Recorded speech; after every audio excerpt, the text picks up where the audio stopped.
The ship was 3 days out of Port Royal when the first man refused to go below. He stood at the rail in full daylight, knuckles white against the timber, eyes fixed on something beneath the surface that no one else could see. All claimed they couldn't. By nightfall, 2 more had joined him. By morning, the captain found a message carved into the main mast with marlin's pike, a single word, ancient, drawn not from English or Spanish or Dutch, but from a language none of the crew had any right to know. Leviathan. The captain didn't log what happened next. Some things, men of the sea understood, were better left out of the official record. But the story survived anyway, passed from dock to tavern to ship's hold across 100 years of Atlantic darkness. Because stories like this one always do. The sea keeps no secrets permanently. It only delays them. This is the history of the Leviathan. Not the creature alone, though the creature matters deeply, but the idea, the belief system, the terror that took root inside the minds of men who spent their lives on open water, far from the protection of civilization, staring into depths that no sounding line had ever reached. This is a story of what happens when an ancient biblical nightmare collides with a hard, brutal, superstitious world of Golden Age piracy, and what that collision reveals about fear, faith, and the very real psychological weight of the sea. If this kind of history, dark, led, and told without apology, is what you look for, subscribe to the channel. There's more waiting for you. Before we can understand what the Leviathan meant to a pirate crew anchored in the Caribbean in 1710, we have to go back to the source. Not to ancient Greece, not to Norse myth, though both traditions have their own sea monsters worth fearing, but to the texts that define Western civilization's relationship with the divine and the monstrous for 2,000 years. The Book of Job, chapter 41. The passage is remarkable in its specificity, and that specificity is crucial. This is not a vague mention of danger. In the deep, this is a detailed physical description of a creature that the author clearly wanted the reader to see, to feel, to understand as categorically beyond human power. The text describes a being whose breath sets coals ablaze, whose eyes are like the rays of dawn, whose back is covered in rows of shields so tightly sealed that no air can pass between them, who churns the sea into a boiling cauldron of white foam wherever it passes, around whom, the text says with unusual finality, it is impossible to breathe without being overwhelmed by terror. The God of the Old Testament does not present the Leviathan as a problem to be solved or an enemy to be defeated. He presents it as evidence of his own power. I made this, and as a rebuke to human pride. When Job dares to question divine suffering, God responds not with comfort, but with an inventory of creation's most terrifying elements, and the Leviathan is the final, devastating entry on that list. The message is unmistakable. You are small. This creature exists. I built it. What does that make you? That theology lingered in Western consciousness like smoke. It didn't disappear when Christianity reformulated the cosmology, and it certainly didn't vanish when European sailors began crossing oceans that no biblical author had ever seen. If anything, open ocean made the idea more credible, not less. When you cannot see the shore, when the water beneath you is thousands of feet deep, when you have watched perfectly sound ships simply disappear without leaving a single piece of floating debris, the abstract terror of an unkillable, God-built sea monster stops being metaphor and starts feeling like reasonable caution. The golden age of piracy, running roughly from the 1650s through the 1730s, coincided with a period of extraordinary maritime expansion. More ships were at sea during this era than at any previous point in human history. More men were dying at sea than ever before. The casualty rates on long Atlantic voyages were shocking by any modern measure. Disease, storms, starvation, violence. Crews on merchant vessels and pirate ships alike understood that the ocean was not a highway. It was an active threat that required constant negotiation. Against that backdrop, the interior life of a sailor in the Golden Age was deeply saturated with superstition, religious imagery, and genuine terror. These were not ignorant men, but they were men operating at the absolute edge of what their civilization could protect them from. Formal religion offered one framework for understanding what lay beyond that edge. Folk tradition, often older, wilder, and more accommodating of genuine darkness, offered another. And in the crossover between those two frameworks, the Leviathan found its audience. Pirate crews were in some ways the most spiritually complicated men on those seas. They had, by definition, rejected the social contract of the empires that produced them. They operated outside the law, outside the church's formal protection, and, many believed, outside the reach of God's mercy. A man who had been declared by his nation to be Hostis Hamani Generis, enemy of all mankind, had reason to wonder what divine forces might take an interest in him on open water. The answer, in the darker corners of maritime folklore, was not reassuring. There is a document, rarely cited in mainstream histories but well known among scholars of maritime folklore, called the Grimoire of the Deep Watch, reportedly circulated among certain pirate crews in the Caribbean during the early 18th century. Its origins are contested. Some believe it was produced in the late 1600s by a former naval chaplain who had suffered some kind of psychological break following a catastrophic storm. Others think it was assembled piecemeal from existing sailor superstitions and given a false air of authority to make it more persuasive. What matters is what it contains. And what it contains, in its most frequently copied sections, is an extended theological argument that the Leviathan was not merely a biblical metaphor but a living creature that still occupied the deepest trenches of the Atlantic Ocean, and that it was drawn specifically to ships carrying stolen gold. The logic of this argument, as reproduced in later accounts, goes something like this. Gold belonged to the earth. Gold was pulled from the ground by force, moved by force, stolen by force, and then carried across the surface of the deepest water on earth. The Leviathan, created by God to inhabit precisely those depths, could sense the displacement, could feel the weight of stolen wealth moving across its ceiling.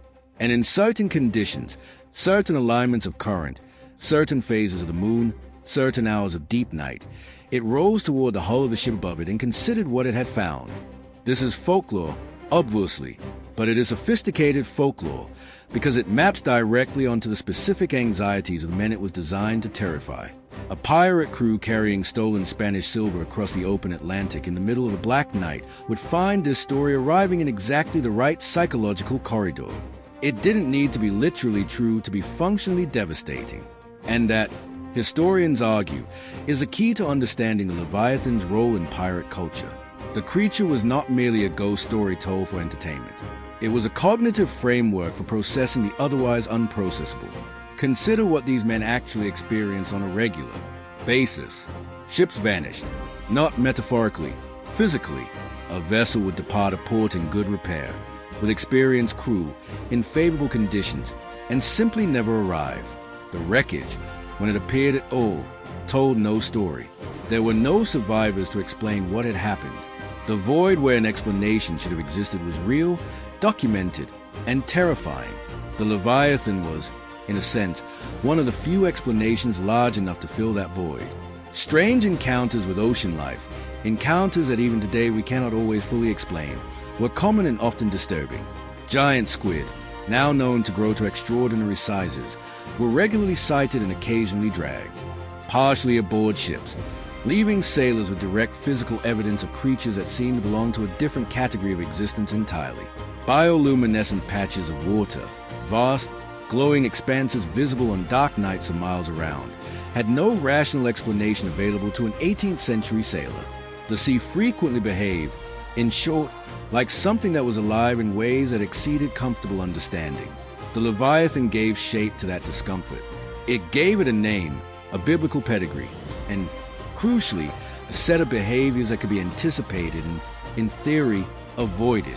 Certain captains reportedly refused to sail through particular areas of the mid-Atlantic. Others required rituals to be performed before crossing what they described as the deep ground, the regions where the ocean floor fell away into unmapped abysses. These behaviors looked like superstition from the outside. From the inside, there were survival protocols for men whose relationship with death had become intimate enough to require some kind of structure. For the channel subscribers who are with us for the first time, this kind of deep dive into the overlap between documented history and the belief systems that shaped it is what we do here. If that interests you, there's a full archive waiting. Subscribe and settle in. We should also talk about what the Leviathan meant in a specifically pirate context as opposed to the broader maritime world, because there are important distinctions. A Royal Navy sailor operated within a rigid chain of command, a strict religious structure enforced by ship's chaplains, and a cultural identity that, however brutal the life, connected him to something larger than himself. The empire, the crown, the faith. These frameworks didn't eliminate fear, but they organized it. They gave it official channels.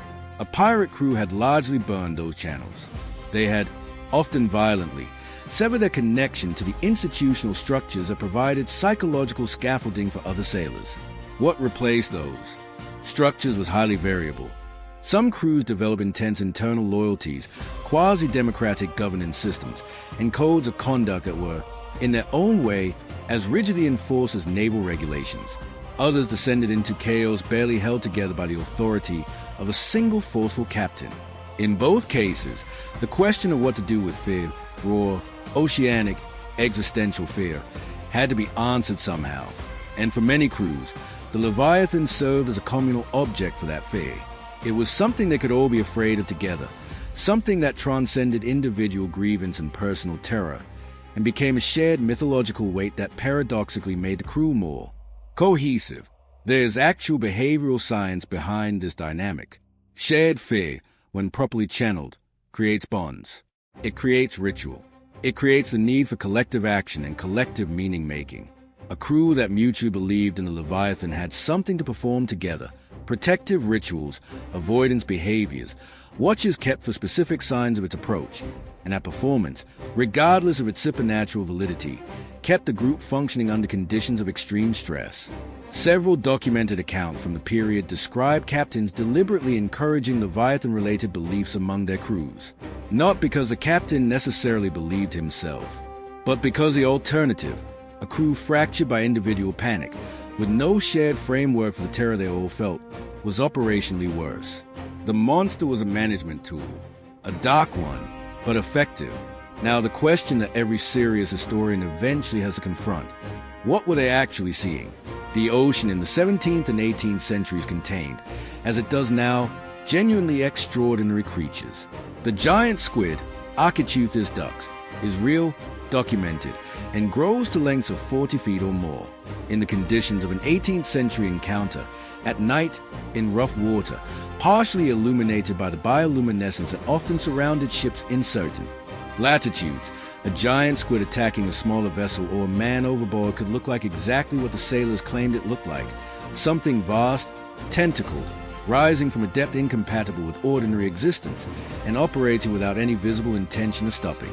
The oarfish, the longest bony fish in the ocean, reaching lengths of over 50 feet, sometimes washes ashore or surfaces before death, its silver body and flowing red fin rays presenting an image so alien that even modern observers, with cameras, struggle to describe it without reaching for mythological language.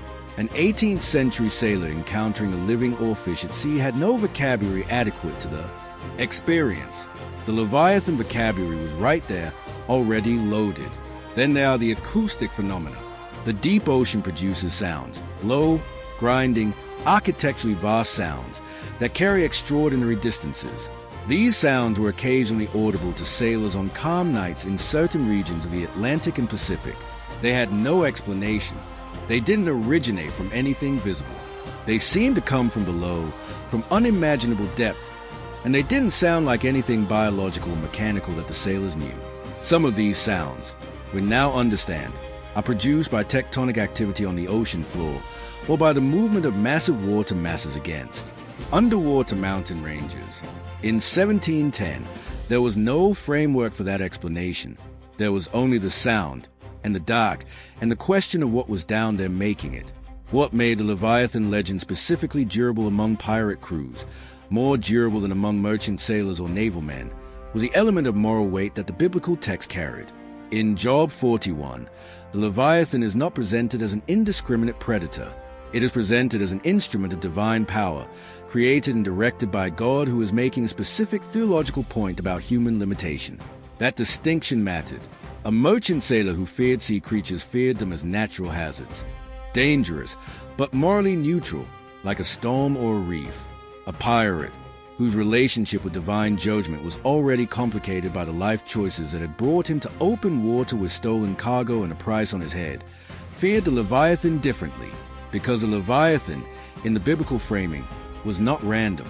It was purposeful. It was, in some readings, a servant of divine judgment. And men who had reason to believe they might be targets of divine judgment, men who had murdered, stolen, violated naval law, broken religious covenant, had additional motivation to treat the Leviathan not as a natural phenomenon but as a theological threat, a reckoning with scales. This interpretation shows up repeatedly in pirate-era documents, journals, and later accounts. Captains who had committed specific acts of unusual violence, the massacre of a surrendered crew, the burning of a vessel with men still aboard, the theft of cargo that included religious artifacts, reportedly became particularly susceptible to Leviathan fear afterward, not in a way that incapacitated them necessarily, but in a way that altered their routing decisions, their behavior at sea in deep water, their willingness to sail certain longitudes at night. The creature functioned, in other words, as externalized conscience, as a mythological form of guilt that the sea could enforce when human courts could not reach. There is one account that historians return to repeatedly when tracing the arc of Leviathan belief among pirate crews, and it deserves to be told carefully because it sits at the exact intersection of documented history, plausible psychology, and genuine mystery.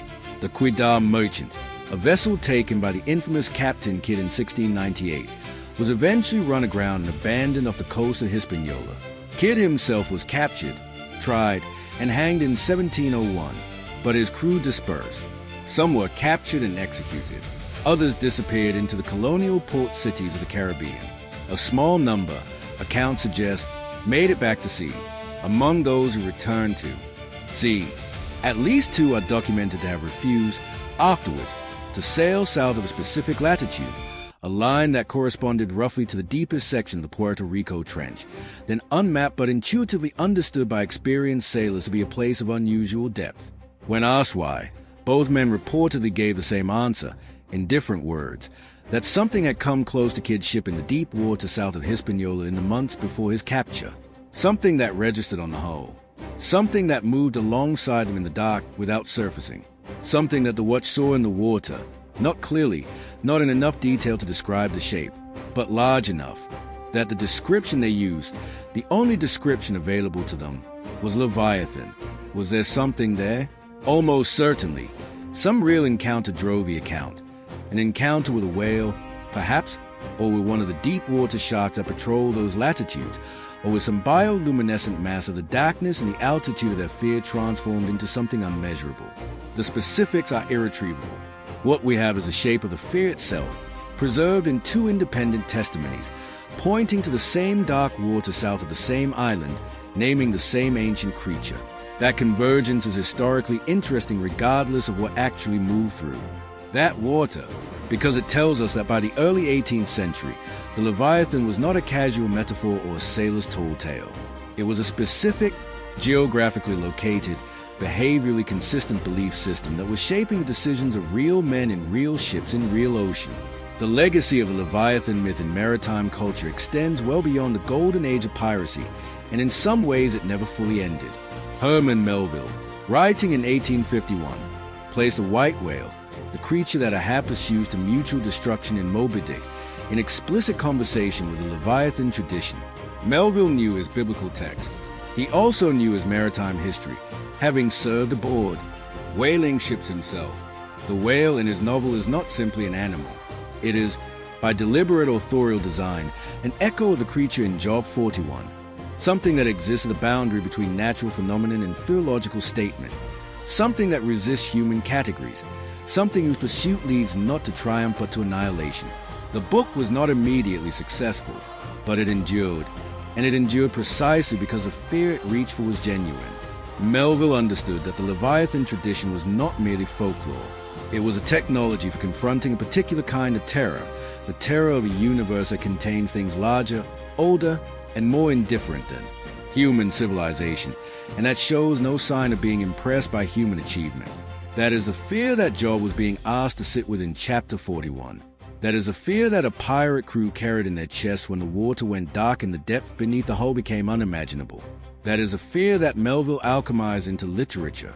And it is, if we are being honest, a fear that never fully left us, because the ocean itself, in the 21st century, remains the largest and least understood environment on this planet. We have mapped less of the ocean floor than we have mapped the surface of Mars. The deep water is still there, still unmeasured, still producing sounds we cannot always explain, still sheltering creatures we have not fully catalogued, still swallowing ships in circumstances that defy easy explanation.